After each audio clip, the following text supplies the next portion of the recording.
किसी ने बहुत ही अच्छी बात कही है, बुढ़ापा में काया, अंधेरे में छाया, अंत समय में माया कभी साथ नहीं देती। अक्सर भगवान से प्रार्थना करते समय मांगे क्या। भक्त प्रहलाद भगवान से मांगा था कि हे प्रभु, मेरी मांगने की इच्छा ही खत्म हो जाए, ऐसे कुछ दे दीजिए। माँ कुंती ने मांगा था, हे प्रभु, मुझे विपत्ति दीजिए, बार बार समस्याएं दीजिए, मैं आपको याद करती रहूं, आपका स्मरण करती रहूं। महाराज पृथु ने भगवान से मांगा था, 10,000 काम दे दो, मैं आपको अधिक से अधिक पावन लीला सुनता रहूं। हनुमान जी ने बहुत सुंदर कहा है, कृपा करूँ यही भांति, सब तहीं भजन करो दिन राति। भगवान से मांगने में कोई बुराई नहीं है, मांगा क्या जाए ये समझना बहुत ज़रूरी है। बहुत पुरानी समय की एक छोटी सी बात है। हमारे यहाँ एक आदर्श गुरुकुल था, वहाँ पर बहुत से छात्र शिक्षा ग्रहण करते थे।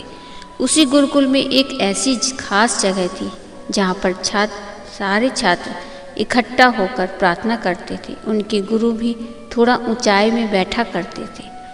शिष्यों के मन में हमेशा सोचा करते थे कि प्रार्थना करते समय हमारे ओंठ हिलते हैं, गुरुजी के ओंठ क्यों नहीं हिलते। एक शिष्य ने गुरुजी से पूछ लिया, आपके तो ओंठ कभी हिलते नहीं हैं, आप पत्थर की मूर्ति की तरह बैठे रहते हैं, आप कहते क्या हैं अंदर से? कुछ कहेंगे तो ओंठों में कुछ कंपन तो आएगी ही, चेहरे पर कोई भाव भी आते ही हैं। आपके चेहरे में कोई भाव भी नहीं आते और ओंठ भी नहीं हिलते। मैं एक कथा सुनाता हूँ जो मेरे साथ ही घटा है। मैं एक राजधानी गया, वहाँ राजा रानी थे और भिखारी था, उसके शरीर के कपड़े फटे थे और मैं बहुत पतला दुबला था। बहुत दिनों से खाना नहीं खाया था, सूख कर काटा हो गया था। उसकी आंखें दिए की तरह जगमगा रही थी। जीवन में ऐसा लग रहा था कि उसका जीवन ही समाप्त हो गया। महाराजा बोले, क्या चाहते हो? आपके द्वार पर खड़े होने से मेरी मांग का पता ही नहीं चलता, तो मेरे कहने से क्या मतलब? क्या कहना, मैं आपके द्वार पर ही खड़ा हूँ, मेरा होना ही प्रार्थना है।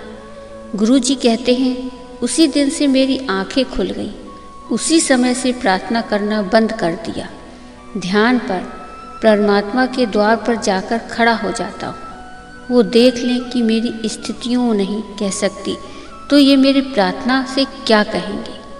मेरी स्थिति नहीं समझ सकते तो मेरे शब्द क्या समझेंगे? मेरे द्वार पर खड़ा हो जाता हूँ, मेरी उपस्थिति काफ़ी है। आपकी प्रार्थना करना ही पर्याप्त है। आप अपना समय ही दे दें, सच्चे दिल से, सही भाव से प्रार्थना करने पहुँच जाओ, यही आपके लिए पर्याप्त है। एक छोटी सी कहानी यही सिखाती है कि भगवान के सामने उपस्थित देना ही काफ़ी है, वो भी सच्चे दिल से। फिर मिलेंगे दोस्तों अगली वीडियो में, तब तक अपना ख्याल रखना और हमेशा मुस्कुराते रहना। जय श्री कृष्णा, राधे राधे।